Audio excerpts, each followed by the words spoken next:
Some people are going to welcome you back, and other people are going to be like, he should never come back. Why? Because of what happened before. What happened before? The remarks that were attributed to you. That were attributed to me. Yeah. That I didn't necessarily make. Mm-hmm. Okay. But, I gather you have a dog in this fight. Pardon me? You have a dog in this fight? Or are you being impartial? You tell me I'm trying to be impartial, I guess. Okay. Well, I'm back. And I hope it works out. And I hope people will graciously accept me back. Moving your head forward, closing the distance between you and the source. In a normal situation, in a positive situation, this means that you're interested in what the person is saying, and you're trying to get closer so that you can hear them better. And what Mel Gibson did when he moved his head forward like this, forward and the chin up, forward and the chin up, indicates many things. It indicates aggression. He may be trying to intimidate this gentleman that's asking him the question. It also can be a false display of interest or intimacy. He's trying to appear to be more interested in what the person's saying. The reporter asks a question, and then what we have is him moving forward, and he displays this look of surprise because he's surprised because he's ignorant of the question that's being asked. He doesn't understand. Of course he understands where the inference is coming from. Of course he knows exactly what this reporter is talking about. He's displaying false ignorance. Watch closely. He's going to turn his head slightly to the right 2 times. The second time he does the head turn, it is an attempt to distance himself from uncomfortable information. Your girlfriend or spouse or the person that's cheating on you will do the exact same thing.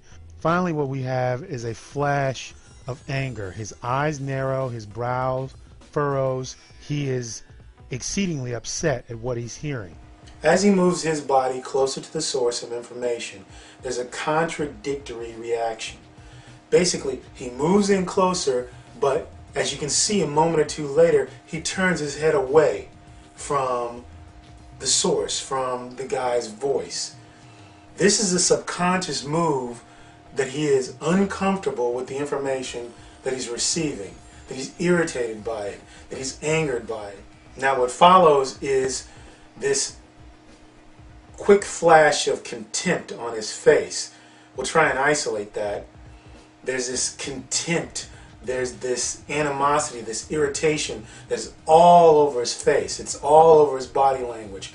He's projecting contempt towards the source. I gather you have a dog in this fight.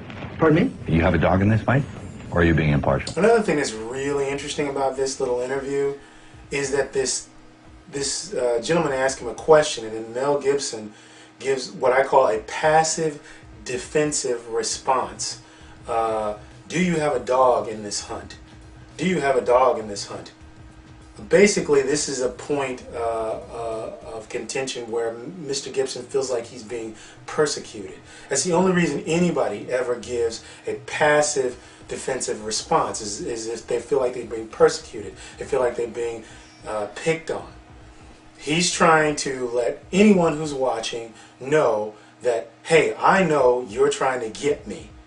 By saying, do you have a dog in this hunt, is a clear passive defensive response. People are going to welcome you back, and other people are going to be like, he should never. Okay, the first voice you're going to hear is that of the reporter asking the question. The remarks that were attributed to you.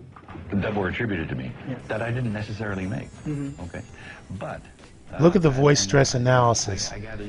Basically what this indicates is that he is maintaining a calm tone. It is almost a forced calm tone. And I hope Some people are going to welcome you back, and other people are going to be like, he should never come back. Why? Because of what happened before. Generally speaking, when someone is lying, they are extremely concerned with the tone of their voice. Okay.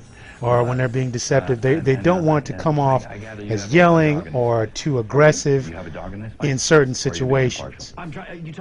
If they get more amped up, it's because they're trying to convince you of something. It's because they don't believe that maintaining a calm voice is actually working, so they will amp up their response. Now after that move is made, 9 times out of 10, the person will say something to the effect of, are you serious? I can't believe you just asked me that. What the hell are you talking about? They will answer your question with a question. Now, what you need to be careful of is if this is combined with an extended look of surprise. Now, let me explain what I mean by that. Look at Mel Gibson's face here. I'm going to freeze it.